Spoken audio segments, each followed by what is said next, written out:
এই ছোট্টু, সারাদিন ঘরে বসে বসে কি করিস? আহ আন্টি, বিরক্ত করলো না তো।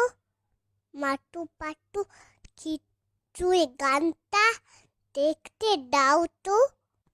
এত কার্টুন দেখলে চোখ নষ্ট হয়ে যাবে। বাইরে কি সুন্দর আলো, খেলার পরিবেশ।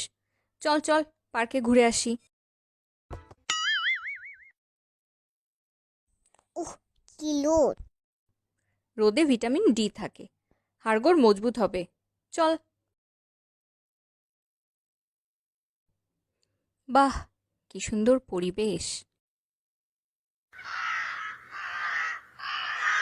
আকিদের কিচিমিচি, আমি কিচিমিচি, কান ঝালা পালা হয়ে যাচ্ছে।